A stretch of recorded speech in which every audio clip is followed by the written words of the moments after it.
Thanks for tuning in. Hope you guys are having a good day. This is going to be a quick video on the 511 taclite, it's called. So it's advertised as a leather and nylon boot. It's a pretty light boot. It feels light when you're wearing it because the weight's distributed. I wouldn't say it's the lightest boot out there, but it's definitely not heavy.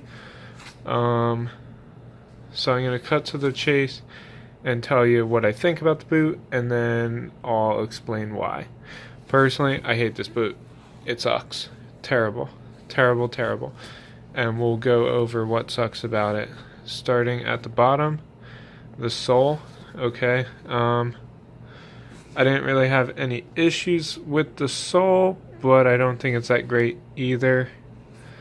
It's a 511 sole, no Vibram or anything. This boot's made in China, so that's worth mentioning. It looks like it has part of, is that the midsole? Like this center part here is separate from the outside. You can see it. Maybe it's not separated. It looks kind of separate. It might be one piece. I don't know. It does cut rather deep if it is just one piece, but no real big issues with the sole. Midsole seems okay. Wearing the boot, it is comfortable in the sole. The leather grade seems you know. I've had these for almost 2 years, but I haven't worn them a whole lot just because they suck. And so, I mean, for how much I've worn them, the leather's dirty, but held up okay. No stitching coming loose or breakage of anything. They just suck from a support standpoint, I guess. Here's the issue, right? A good pair of boots has a nice, I don't know what this is called on the back, but it has a nice, I think it's a heel cup, right? And that holds your heel in place. And basically when you have a solid foundation here, this will cinch up to that, and you know what I mean? It all comes together with that kind of as an index point. And as you can see here, it has this stitching line that goes up here, but the heel cup is like maybe an inch. To give you some comparison, this is a pair of Danner boots. That heel cup at the back there, this is all pretty firm. At the back, that's like probably 3.5 inches. So that's going to give you a lot more support. These crappy 511 taclites, nothing. So you'll get them put on your foot and laced up, and you know they'll feel fine at first. Okay, you'll be like, yeah, I could rock this. Okay, you have a lot of padding on the side, so that feels comfortable, and you get it tightened up. You're like, okay, not bad. The problem is after a while, this material starts to ride down, and you see that crevice because this part is not properly supported.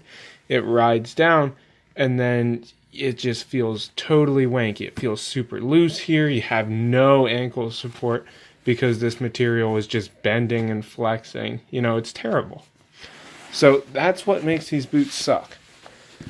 Everything else about these boots is tolerable, but that literally, for me, kills it 110%. Okay? But we're going to keep going and talk about some of the other features. You see this mesh nylon material? Very breathable, and you have that on the front. Extremely breathable. If it's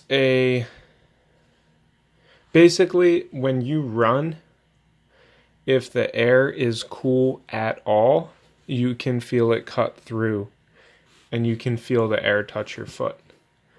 That's awesome. Okay, so like say it's a spring day and you're running, right? You're going to feel that nice cool spring air. Not like cold, but you know what I mean, refreshing when you're exercising. You're going to feel that nice air, you know, ventilate your boot and keep your foot pretty dry, right? You're not going to sweat a ton in these. They're breathable. They really are. You also have these ventilation holes at the bottom. I don't know if they actually help with ventilation. I think that's more or less for draining if you get water in these boots. So with that being said, I don't quite remember how well they dry, but they do breathe nice, and I'm guessing they'd probably dry out pretty quick too.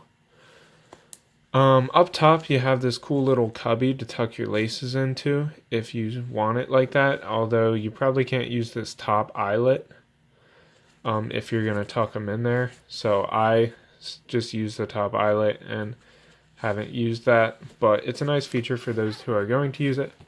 Also, you have this pocket on the side. At one point, I kept a little tiny baby little Gerber mini paraframe in here, and it was nice because you had a knife on your boot. You never not had a knife. I tucked it in, clip going on the outside. It wasn't uncomfortable. I didn't even notice it because how padded this is, and I always had a knife on me, so that was nice. And then I also at one point put a Maglite flashlight, a tiny little flashlight in there, and the other boot has it as well. So that's a nice feature also. Another thing they have going on is these laces that look like sausage links, and basically when you cinch it up, those sausage links help lock the lace in place when you tie it so it doesn't loosen up. And out of my time wearing these, I never had an issue with the laces coming loose, so it's a nice feature. However, looking back at these, they look like they're starting to wear out, and like I mentioned, I didn't even wear these a ton. I've had them for almost 2 years, but they really haven't seen a ton of use just because that ankle support on the back is terrible. Terrible, terrible. So, yeah. I mean, for the most part, that sums it up. Do I recommend these? Hell no. My 2 cents, you want a boot similar to this, go get a Danner, whether that's like a Tacticus, Tracon or Tracheon, whatever they call it, or my recommendation, a little bit heavier on the weight and more expensive, but if you're looking for a budget boot, my personal recommendation would be the TFX G3 by Danner. So yeah, I wouldn't say buying these boots. They have a lot of cool features that just don't come together well because poor heel design. So thanks for watching. If you have any questions, drop those in the comment section. I'll make sure to get back to you. And if you need more boot reviews to boots similar than this, go check out my channel. I have a couple other ones posted. All right, thanks. You have a great day. Bye-bye.